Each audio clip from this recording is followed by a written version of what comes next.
नमस्कार, बहुत स्वागत है आप सभी का। मैं हूं आपके साथ करिश्मा। छत्तीसगढ़ के बीजापुर में एक बार फिर सुरक्षा बलों की नक्सलियों के साथ मुठभेड़ हुई, या यूं कहें कि हर बार की तरह इस बार भी नक्सलियों ने सुरक्षा बलों की पीठ पर छुरा फूंका है। नक्सलियों ने एम्बुश लगाकर सर्च पर निकले सुरक्षा बलों के जवानों पर हमला किया। अब सुरक्षा बलों ने भी नक्सलियों को मुंह तोड़ जवाब दिया और इस मुठभेड़ में कई जवान शहीद हो गए, कई लापता हैं, तो सुरक्षा बलों ने कई नक्सलियों को भी मौत के घाट उतारने का सफलता हासिल की है। अब नक्सलियों की कायराना हरकतों पर कब और कैसे आखिर लगाम लगेगी, कैसे हुई तरेराम के जंगलों में मुठभेड़ और कितने जवान हैं लापता, और नक्सलियों का काम तमाम करने की कब बनेगी फाइनल रणनीति, इन तमाम मुद्दों पर हम विस्तार से करेंगे चर्चा के लिए खास मेहमान भी होंगे हमारे साथ। लेकिन आगे बढ़ने से पहले देखिए इस रिपोर्ट में कि आखिर कैसे हुई ये मुठभेड़। छत्तीसगढ़ के बीजापुर में शनिवार को सुरक्षा बलों और नक्सलियों के बीच मुठभेड़ हुई।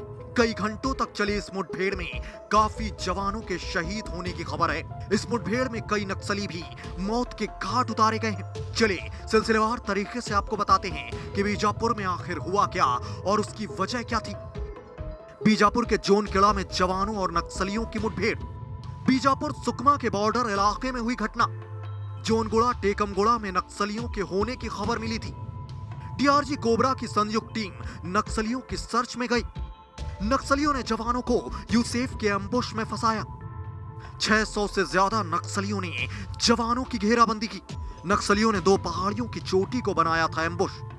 सुबह 10 बजे से शाम 4 बजे तक हुई मुठभेड़ में नक्सलियों को भारी नुकसान की खबर। घटना पर पीएम मोदी ने दुख जाहिर किया है। बीजापुर में शहीद हुए जवानों के प्रति श्रद्धांजलि अर्पित करते हुए पीएम मोदी ने एक ट्वीट किया। पीएम मोदी ने लिखा, मेरी संवेदनाएं छत्तीसगढ़ में माओवादियों से लड़ते हुए शहीद होने वाले जवानों के परिवारों के साथ हैं। वीर शहीदों के बलिदान को कभी नहीं भुलाया जा सकेगा। घायलों के शीघ्र स्वस्थ होने की कामना है। छत्तीसगढ़ में 10 दिन के अंदर नक्सलियों के साथ हुई ये दूसरी बड़ी मुठभेड़ है। इससे पहले 23 मार्च को हुए हमले में भी 5 जवान शहीद हुए थे। ये हमला नक्सलियों ने नारायणपुर में आईडी ब्लास्ट के जरिए किया था। थाने से सीआरपीएफ, डीआरजी, जिला पुलिस बल और कोबरा बटालियन के जवान संयुक्त रूप से सर्चिंग पर निकले थे। इसी दौरान दोपहर में सिलगेर जंगल में घात लगाए नक्सलियों ने हमला बोल दिया। इस पर जवानों की ओर से भी जवाबी कार्रवाई की गई।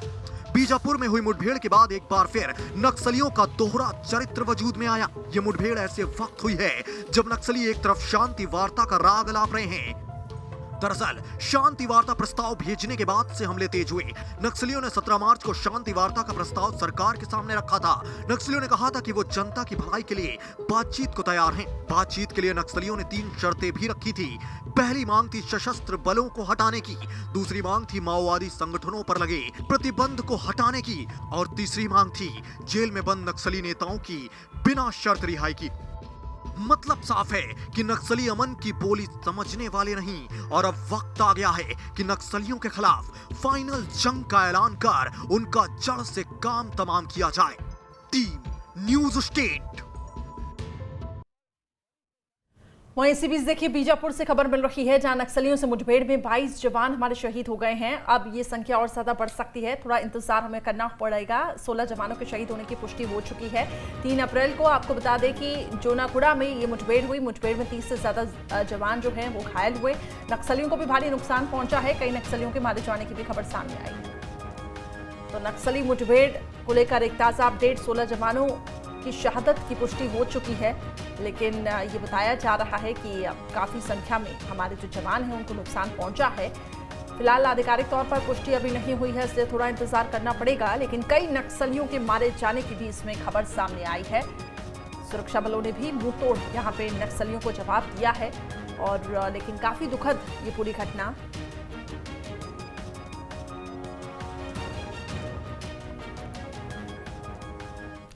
वहीं इस पूरे घटनाक्रम को लेकर सब दुख व्यक्त कर रहे हैं, और इस बीच खबर बीजापुर की नक्सली मुठभेड़ पर सीएम का बयान सामने आया। शहीद जवानों को मेरा नमन, सीएम ने कहा हमारे जवानों ने जबरदस्त मुकाबला किया। नक्सली अपने अस्तित्व की आखिरी लड़ाई लड़ रहे हैं। सीएम ने ये कहा है। मुठभेड़ में नक्सलियों को बड़ा नुकसान हुआ। अमित शाह से मेरी बात हुई है। गृह मंत्री अमित शाह का उन्होंने जिक्र किया कि उनसे फोन पे बात हुई है। जवानों की शहादत बेकार नहीं जाएगी, यानी कि ये साफ है कि एक ठोस कदम अब उठाया जाएगा। घायलों का इलाज अभी जारी है। मुठभेड़ में 22 जवान शहीद हुए हैं और ये बताया जा रहा है कि संख्या बढ़ सकती है, लेकिन इन सब के बीच बड़ा सवाल यही है कि कब आखिर लाल आतंक का खात्मा होगा।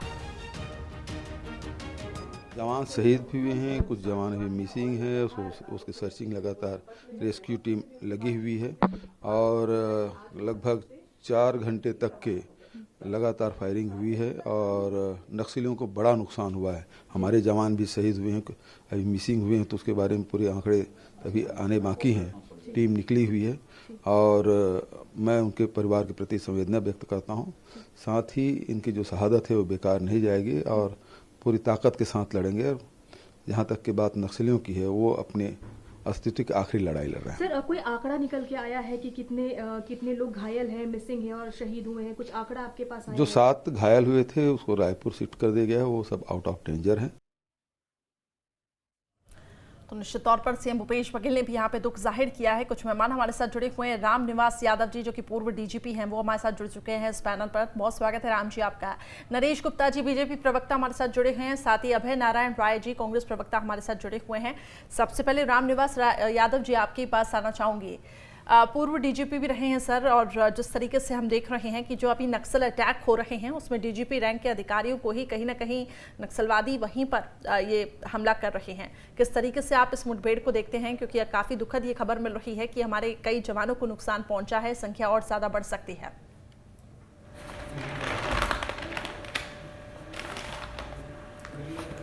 करिश्मा जी, सबसे पहले तो मैं इस दुखद घटना पे अपने जवानों को नमन करता हूं, श्रद्धांजलि देता हूं और उनके परिवारों के प्रति भी मेरी श्रद्धांजलि है और संवेदना सहानुभूति है।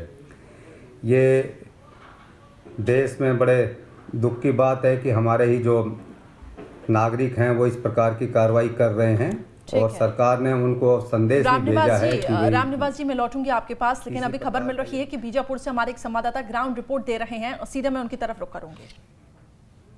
बस्तर में जब भी नक्सलियों के साथ जवानों की मुठभेड़ होती है, उसका जवानों की शहादत के बाद न सिर्फ जवानों के शवों को लेना एक बड़ा ही चुनौतीपूर्ण कार्य होता है, बल्कि जंगल से उन्हें निकालना भी एक बेहद ही चुनौतीपूर्ण कार्य होता है।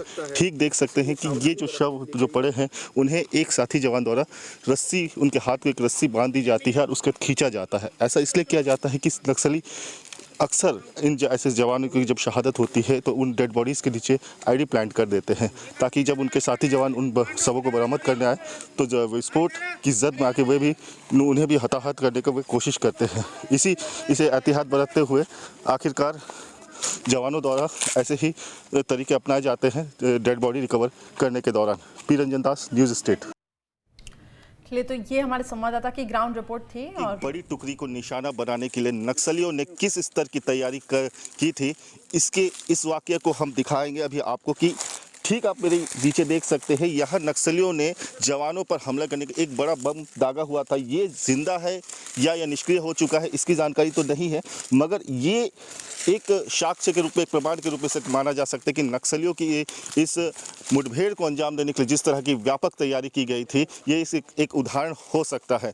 दूसरी ओर खेतों का ये इलाका है, जो खेतों की मेड़ है, ये कहीं ना कहीं नक्सलियों के लिए जवानों को ट्रैप करने के लिए बहुत बड़ी आधार यहाँ बनी थी और यही वजह है कि कल जो ये मुठभेड़ हुई इसमें जवानों को बड़ा नुकसान उठाना पड़ा और नक्सलियों ने एक बार फिर बस्तर की धरती को लहूलुहान करने में कोई कसर नहीं छोड़ी।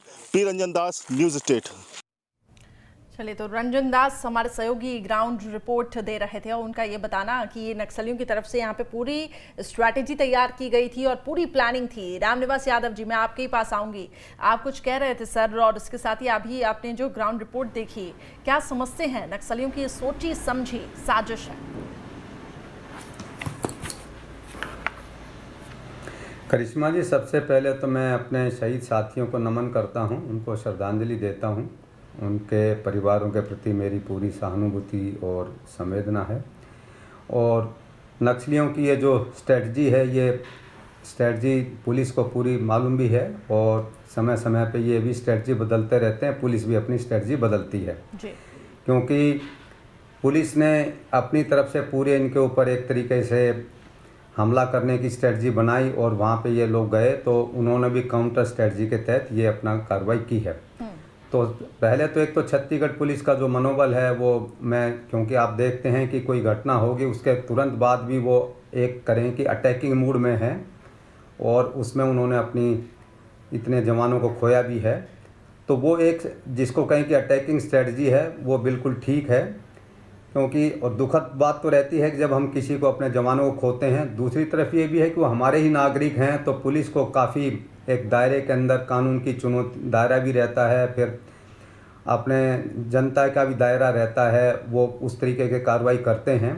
और जो यहाँ की जो डीआरजी है या बस्तर के जो हमारे जवान हैं वो काफ़ी उसके अंदर कार्रवाई करते हैं। तो नक्सली एक तरीके से मैं भी कहूँगा कि कुछ जो आखिरी क्षेत्र बचा है जिसमें कि कुछ हिस्सा बीजापुर का है, सुकमा का है, नारायणपुर का है, कुछ कांकेर का हिस्सा भी है।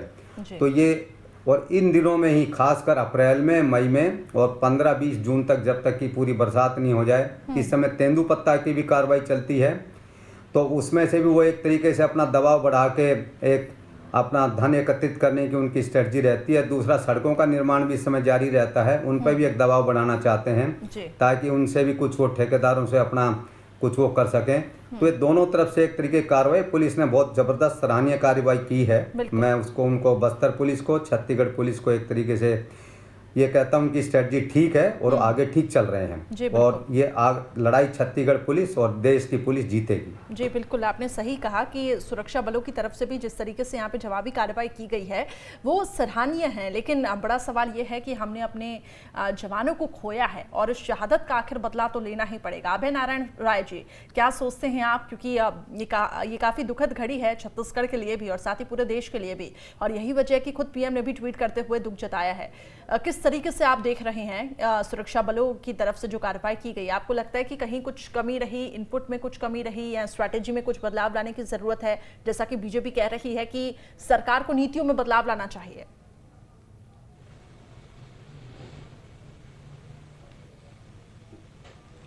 करिश्मा जी, अभी आरोप प्रत्यारोप का समय नहीं है। बिल्कुल, अभी हमारे लिए दुख की घड़ी है और पूरी रिपोर्ट आनी बाकी है, क्योंकि कल जवानों की संख्या, फिर आज की जवानों की संख्या में बढ़ोतरी, जवान लापता है।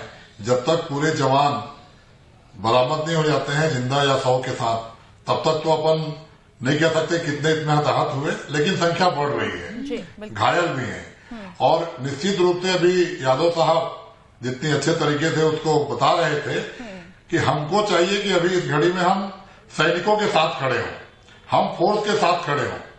और जिस बहादुरी से हमारे फोर्स ने जाकर बीजापुर और सुकमा के उन घने जंगलों में, जहां हिड़मा की अपनी मिलिट्री फोर्स होती है जिसको हम पीएलजीए कहते हैं, पीपुल्स लिबरेशन गुरिल्ला आर्मी उनकी होती है, जो सबसे लड़ाकू संस्था है उनकी, उस पर हमने हमला किया है और उनको कमजोर करने का काम किया है।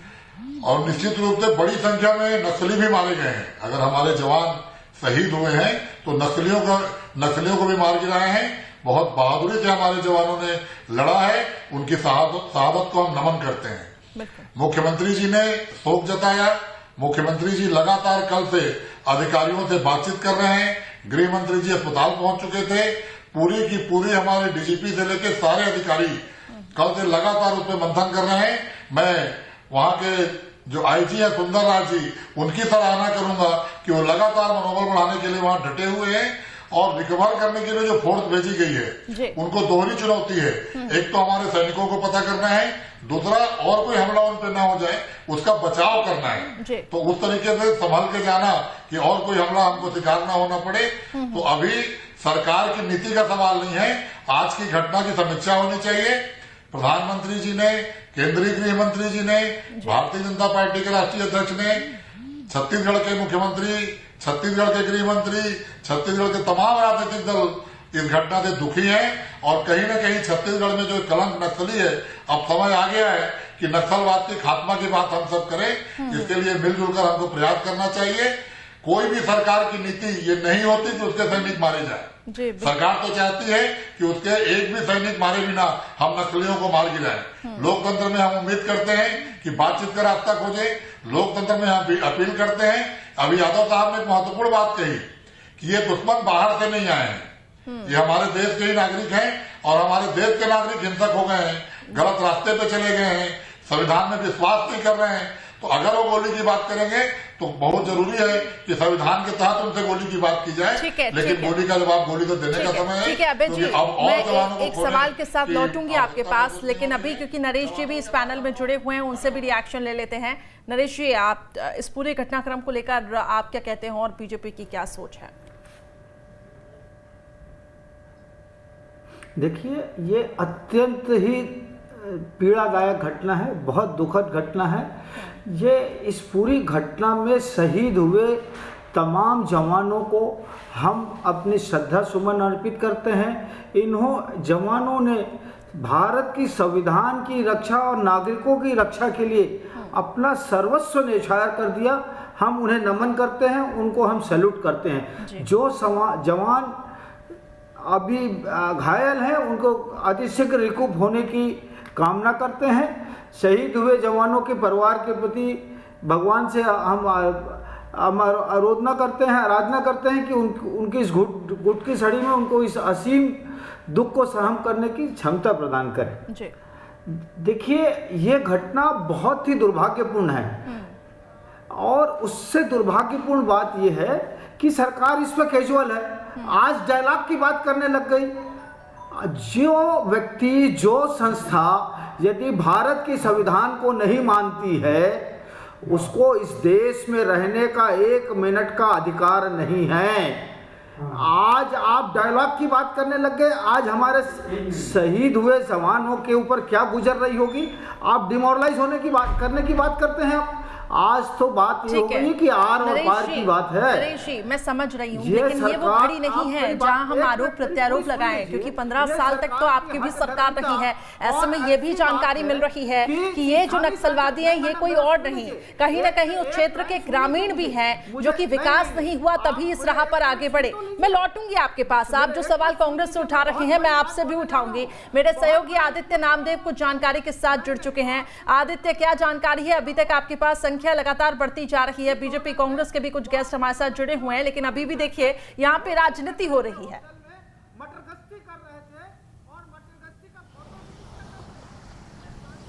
देखिए, राजनीति करने का समय नहीं, तो भारतीय जनता पार्टी के लिए, कांग्रेस के लिए, कांग्रेस की सरकार है इसलिए सवाल उसी से पूछे जाएंगे। निश्चित तौर पर 22 जवानों की शहादत की पुष्टि यहां पर हो चुकी है। डीजी नक्सल ऑपरेशन अशोक जुनेजा ने 22 जवानों की शहादत की पुष्टि यहां पर कर दी है। 2 जवान अभी भी लापता है। मैं फिर कह रहा हूं, शहादत का आंकड़ा 1 या 2 और अभी बढ़ सकता है, क्योंकि 2 जवान अभी तक अपने बेस कैंप नहीं पहुंचे और जहां पर घटना स्थल है वहां पर भी वो 2 जवान कहीं नहीं पाए गए। तो वो उम्मीद की जानी चाहिए कि ये जल्द से जल्द अपने बेस कैंप आ जाए, नहीं तो ये जो शहादत का आंकड़ा है 24 के आसपास जाएगा। दूसरी महत्वपूर्ण चीज देखिए, 15 साल निश्चित तौर पर इसमें कोई दो राय नहीं है कि रमन सिंह के समय एग्रेशन के साथ आप नक्सलियों से लड़े, लेकिन इस बात में भी कोई दो राय नहीं कि 15 साल उस इलाके में विकास नहीं पहुंच पाया। विकास अगर पहुंचता तो आप उस इलाके में नक्सलिज्म खत्म कर देते। अबुझमाड़ का इलाका, ये जो जहां पर जूनागुड़ा है, जहां पर ये नक्सली वारदात हुई है, यहां पर आज तक जो है सर्वे नहीं हो पाया, जियोलॉजिकल सर्वे नहीं हो पाया। यहां पर आज तक किसी के पास आईडी कार्ड नहीं है, यहां पर आज तक आधार कार्ड नहीं बन पाए, सरकारी योजनाओं का लाभ आप नहीं दे पाए। पूरा अबुझमाड़ का सर्वे अभी तक बचा हुआ। इसके लिए जिम्मेदार कौन है? 15 साल आपको मिले, आपने क्या किया? केवल एनएच में विकास करना विकास नहीं होता। विकास एनएच के अंदर भी होना चाहिए और एनएच के बाहर भी होना चाहिए। केवल मुख्य रोड आपने बना दी, 4 बिल्डिंगें तान दी, इसको विकास नहीं कहते। क्या अंतिम व्यक्ति तक विकास पहुंचा? विकास पहुंचता तो नक्सलियों की ये रफ्तार नहीं होती। नक्सलियों ने बता दिया कांग्रेस सरकार को भी कि नक्सली ना तो कांग्रेस के होते ना बीजेपी के, नक्सली सिर्फ नक्सली होते हैं। वो विकास पर विश्वास नहीं रखते, वो केवल और केवल जवानों की हत्या करना चाहते हैं और संविधान को काला संविधान मानते हैं। तो आपको एग्रेशन के साथ नक्सलियों के खिलाफ भिड़ना पड़ेगा। 22 जवानों की शहादत ये पूछ रही है, आगे कब तक ये शहादत देंगे? क्या इस शहादत को इंसाफ मिल पाएगा? ये कांग्रेस सरकार को जवाब देना चाहिए। जी बिल्कुल, आपने सही कहा। और नरेश जी, इसी सवाल के साथ मैं आपके पास भी आऊंगी। आप इस समय सरकार पर तो कई सवाल उठा रहे थे। ये बताएं कि 15 साल के शासनकाल में आपने क्या विकास किया उस इलाके में, जिस तरीके से हमारे संवाददाता ने भी सवाल पूछा है। क्या जवाब देंगे आप? राजनीति अभी भी मत करिएगा, एक बार मैं फिर से आपको बोल रही हूँ। देखिए, मैं आपको पूरा जवाब दे रहा हूँ। इस सरकार की मटरगश्ती का नमूना कल यहाँ पर सैनिक शहीद हो रहे थे और मुख्यमंत्री और स्थानीय सांसद जिनके क्षेत्र में घटना खाना खाते हुए वो जवान लड़ने गए थे। नरेश जी, मुझे लगता है कि बहुत ही दुर्भाग्यपूर्ण घटना है। ठीक है अभय जी रुकिए, मैं आती हूँ आपके पास। अभय जी रुकिए, क्या होता है? अभय जी मैं आती हूँ आपके पास। नरेश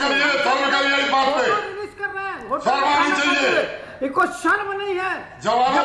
देखिए किस तरीके से आप लोग यहाँ पे एक पैनल में बैठ के आप क्या संदेश यहाँ पे जनता को दे रहे हैं, क्या संदेश आप जनता को दे रहे हैं? अभय जी कम से कम आप तो यहाँ पे शांत हो जाएं। चलिए ठीक है रामनिवास जी, मैं आपके पास आऊंगी क्योंकि यहाँ पे देखिए अभी भी सियासत ये लोग कर रहे हैं। ये नहीं समझ आ रहा है कितनी दुर्भाग्यपूर्ण ये घटना हुई है। पक्ष विपक्ष दोनों की यहाँ पे जिम्मेदारी बनती है। कब तक आखिर ये शहादत होती रहेगी, एक बड़ा सवाल। पक्ष की बात नहीं कर रहा हूँ, पक्ष और विपक्ष की मैं बता रहा हूँ। इतनी बड़ी घटना में यदि जिसके मैं रामनिवास जी से सवाल कर रही हूँ। नरेश जी, मैं रामनिवास जी से सवाल कर रही हूँ। रामनिवास जी खाना खा रहा हूँ करके जी, रामनिवास जी देखिए जिस तरीके से ये जानकारी मिल रही है। जी जी, ये एक और सवाल है सर मेरा इसी से जुड़ा हुआ। जैसा कि ये जानकारी मिल रही है कि ये जो नक्सलवादी हैं ये कहीं ना कहीं नागरिक ही हैं और उस क्षेत्र के ही कहीं ना कहीं लोग होंगे जो कि विकास नहीं मिला तो इस राह पे आगे जुड़ रहे हैं। आपके भी कार्यकाल में कुछ ऐसे एक्सपीरियंस रहे होंगे, मैं चाहूंगी कि आप उसको शेयर करें। करिश्मा जी, ये विकास और विश्वास और सुरक्षा का घेरा तीनों एक तरीके से साथ साथ चलते हैं जी। तो कोई भी सरकार हो, मैं किसी पे भी टीका टिप्पणी करना नहीं चाहूँगा। जो भी सरकार आज भी है या पुरानी सरकार थी, उनकी मूलभूत कोई सरकार ये नहीं चाहती कि विकास ना हो, कोई सरकार ये नहीं चाहती कि सुरक्षा भी ना रहे, कोई सरकार ये नहीं चाहती कि उनके काम में कोई नक्सली घटनाएं बढ़ें या जवानों की शहादत हो। ये मूलभूत सिद्धांत है किसी भी सरकार के लिए। तो चाहे बीजेपी की सरकार रही है चाहे कांग्रेस की, ये तीन सिद्धांत हमेशा लागू रहते हैं कि वो ताकि उनका नाम ऊंचा रहे। विकास जो है ये आज भी की सरकार भी कोशिश कर रही है, पुरानी सरकारों ने भी कोशिश किया जब से स्वतंत्रता से पहले भी और बाद में भी। तो विकास एक सतत प्रक्रिया है। जब वो रोड बनने नहीं दे रहे थे तो पहले रोड बनाना जरूरी था, फिर वो स्कूलों की बिल्डिंग ढा रहे थे तो स्कूलों को बचाना जरूरी था। तो ये एक प्रकार की सतत प्रक्रिया है जो सभी सरकारों ने की है। और इस समय पूरी, मुझे भले ही छोटी मोटी बात भले ही हो, लेकिन इस मामले में नक्सल के मामले में पूरा छत्तीसगढ़ की जनता, पूरा छत्तीसगढ़ का राजनीतिक दल में मेरा पूर्ण विश्वास है कि सब एक साथ हैं जी। कोई छोटी मोटी बातें विचार थोड़े बहुत विचार अलग हो सकते हैं, लेकिन कोई भी राजनीतिक दल, कोई भी नागरिक, कोई भी छत्तीसगढ़ का जो है वो सब एक हैं और पूरा देश इनके साथ है, छत्तीसगढ़ के साथ है। भारत सरकार ने भी हमेशा छत्तीसगढ़ का साथ दिया। ये सरकारों के पहले हमें अपने जवानों के साथ खड़ा रहना पड़ेगा, उनके मनोबल को यहाँ पे गिराना नहीं पड़ेगा। नरेश गुप्ता जी और इसके साथ ही अभय जी, 2 मिनट का वक्त है मेरे पास। एक संक्षिप्त में आप दोनों से मैं रिएक्शन लूंगी। अभय जी सबसे पहले, क्योंकि सरकार आपकी है, सवाल आपसे ही होंगे। बड़ा सवाल ये कि आखिर आप कुछ रणनीतियों में कुछ बदलाव करेंगे, क्योंकि जिस तरीके से हम देख रहे हैं 22 जवान शहीद हुए, इससे पहले भी 10 दिनों में ये दूसरा बड़ा हमला माना जा रहा है। ऐसे में आगे की सरकार की प्लानिंग क्या रहेगी?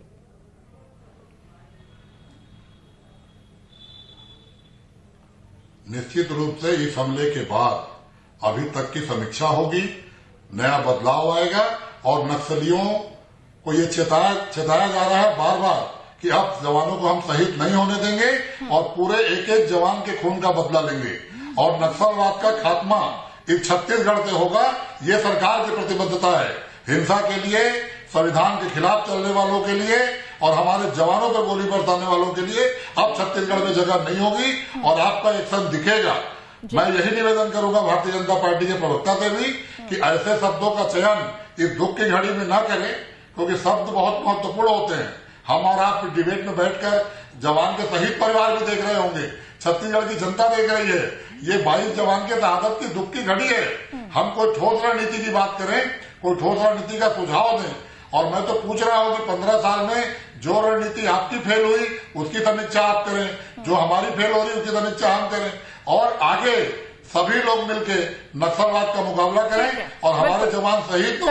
इसका संकल्प लेने का समय आ गया है। एक ठोस रणनीति की जरूरत है और उसमें विपक्ष का सहयोग भी उतना ज्यादा जरूरी है, क्योंकि एक ऐसी घड़ी है जिसमें सबको मिलकर काम करना होगा। बहुत बहुत शुक्रिया आपका हमारे साथ जुड़ने के लिए। साथ ही रामनिवास जी बहुत बहुत शुक्रिया हमारे साथ जुड़ने के लिए। नरेश जी भी हमारे साथ जुड़े हुए थे, बहुत बहुत शुक्रिया। और मेरे सहयोगी आदित्य बहुत बहुत शुक्रिया। लेकिन आपने देखा किस तरीके से लाल आतंक का अगर खात्मा करना है तो इस वक्त एक ठोस रणनीति की जरूरत है और इन नक्सलवादियों को सबक सिखाना बहुत ज्यादा जरूरी है। फिलहाल खास पेशकश में इतना है।